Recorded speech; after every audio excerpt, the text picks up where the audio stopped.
Comment rendre le festival incroyable sur Dragon Ball Legend, les gars? Vous l'aurez compris, c'est le sujet de cette vidéo d'aujourd'hui. Parce que, tout simplement que ça fait 2 célébrations qu'on se fait pisser dessus. Et que je vois, tout le monde dire, oh, que c'est cool, nanani, nanana. Du coup, vous savez quoi, on va remettre les termes au terme. Mais juste avant qu'on parte, le like, le commentaire, l'abonnement, ça fait extrêmement plaisir. Je vous en remercie et on est parti. Du coup, pour moi, le jeu a commencé à partir en couille en célébration durant le Festival 2024. En partie en Festival 2024, vous pouvez les voir, on a eu Rosé et Végéto Transfo.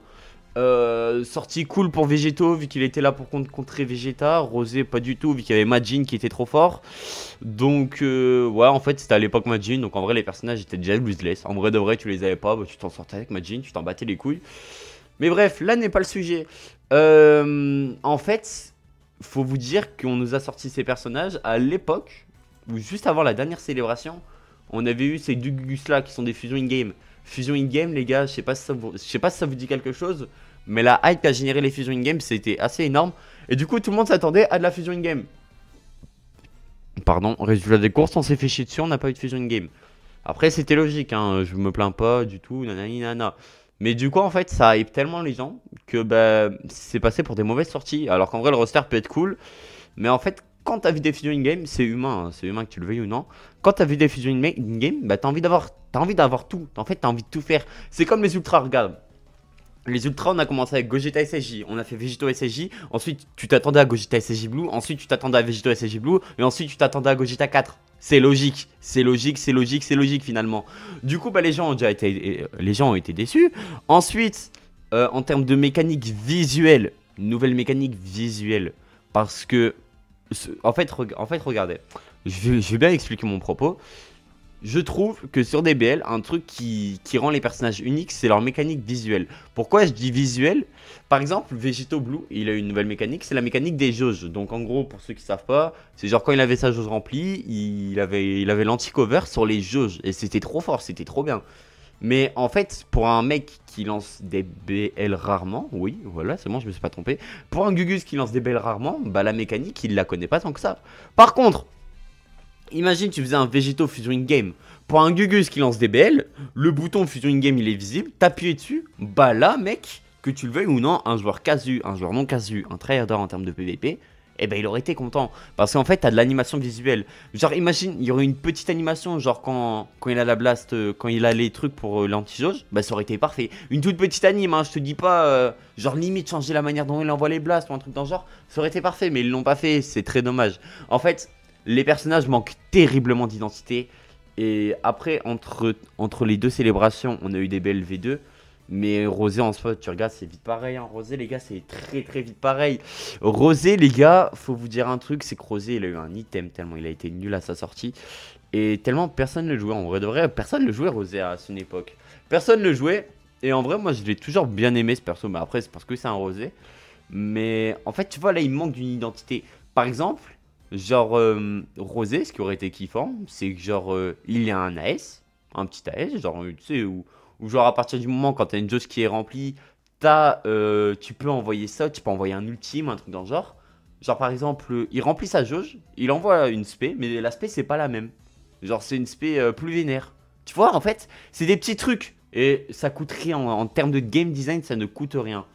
Ils l'ont pas fait et c'est très dommage. Par exemple, quand la jauge de Rosé proc, vu que c'est une jauge, plus tu tapes, plus nanani. Et genre, je sais pas, genre il a plus d'aura, un truc dans le genre. Genre plus il devient tanky, plus il a d'aura. Ça aurait pu être stylé. Mais ils l'ont pas fait. Parce que l'aspect, en gros, plus tu te fais taper, plus elle va taper l'aspect. Donc du coup, t'aurais pu changer l'aspect, tu vois. Ça aurait été incroyable, mais non. Et c'est trop dommage. Ensuite, Kid Goku, Daima, en vrai, ça va. Écoute, en vrai, j'ai trouvé que c'était une bonne sortie. Le personnage était beau vu que c'était le premier perso Daima. Goku SSJ3, je trouve, il n'y a rien à dire.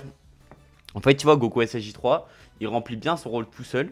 Parce que lui, il a un kit d'enculé comparé à Végéto et à Rosé. Goku SSJ3 avait un kit de fils de pute. Goku SSJ3 sur la transfo, t'enlèves la survie au KO pendant 15 secondes après l'entrée en scène. C'est trop fort, c'était trop fort. Et du coup, là, tu vois, ça, c'est un personnage qui s'est fait tout seul. Et du coup, tu regardes, en vrai de vrai, et je pense que tu peux demander à beaucoup de gens qui ont joué aux Legends Festival.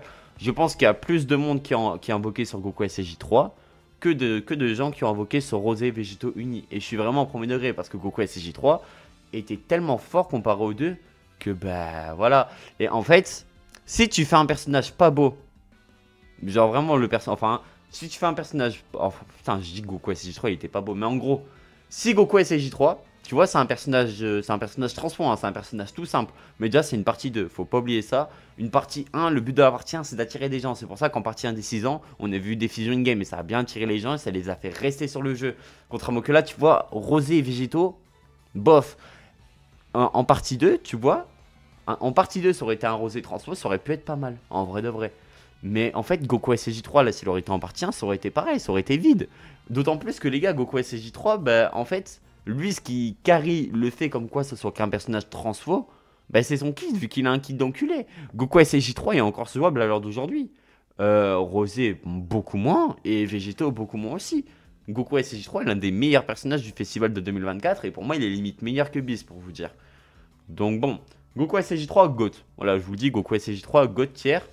Mais ce n'est pas tout. Bref, du coup, ensuite, on va parler du 7ème anniversaire. 7ème anniversaire qui a commencé avec Migate Transfo et Vegeta Transfo.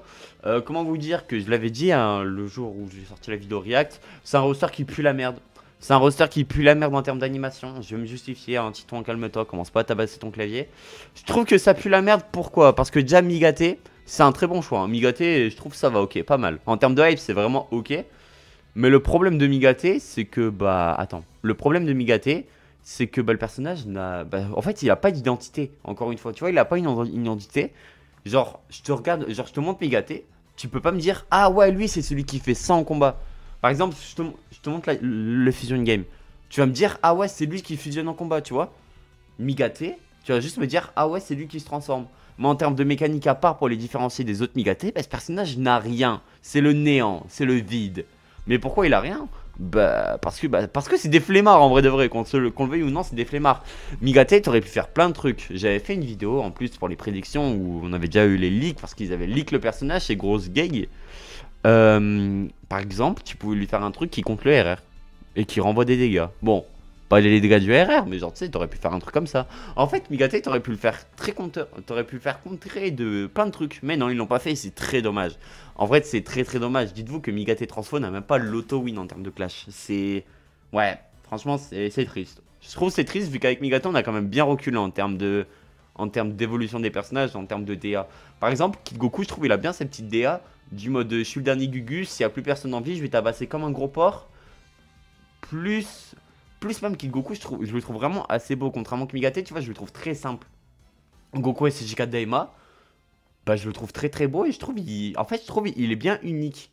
Et si un jour on a un Goku SJ4 Daima Ultra qui sortira, bah, je sais qu'il sera unique parce qu'un Ultra c'est 20 fois plus travaillé. Vegeta SJ3, et bah il a cette DA du mec tout. Enfin, tu vois, il a cette DA du. Genre, tu vois, de l'unique. Par contre, Gatai et Goku TP, ils l'ont pas du tout cette DA. Qu'on le veuille ou non, ils l'ont pas du tout la DA. Bref, ensuite on a eu Vegeta Evo à côté. Comment vous dire que Vegeta Evo, bah ça pue la merde aussi hein, en termes de game design. La jauge, bah en fait, je pense que t'as juste à faire 2 games de PvP. Tu comprends déjà comme quoi ce personnage a un problème. Mais bon, écoute, il est sorti, il faut croire que ça a dérangé personne.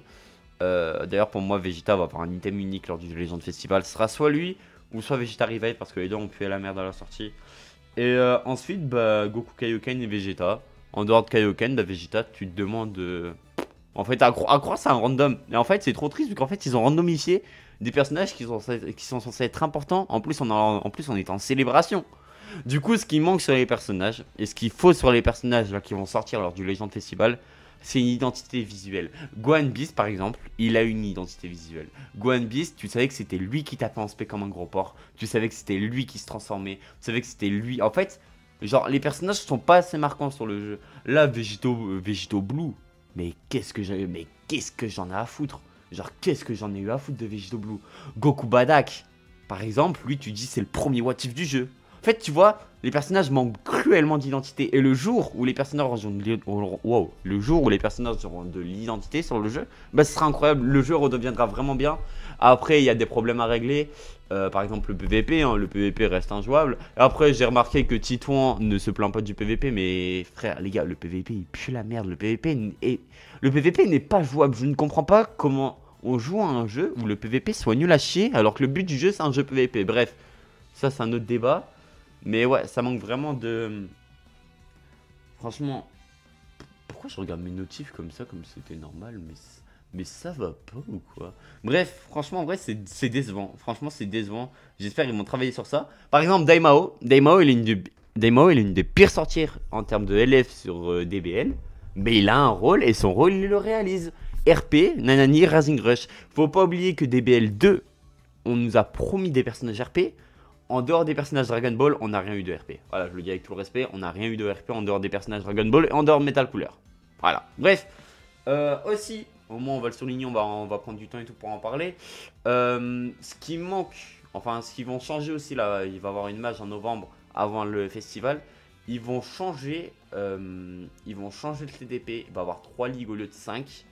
Plus les entraînements aussi vont changer, donc du coup n'hésitez pas à aller récupérer les CC des entraînements vu qu'ils vont disparaître aussi. Bref, moi sur ce mes frérots je vous laisse, c'était PML, n'hésitez pas à liker, à commenter et à me donner un avis sur les personnages. Est-ce que vous trouvez que les personnages ont vraiment une réelle identité sur le jeu? Parce que personnellement je trouve pas. Bref, sur ce les gars c'était PML, n'hésitez pas à liker, à commenter. Ça fait 5 fois que je le dis, bisous.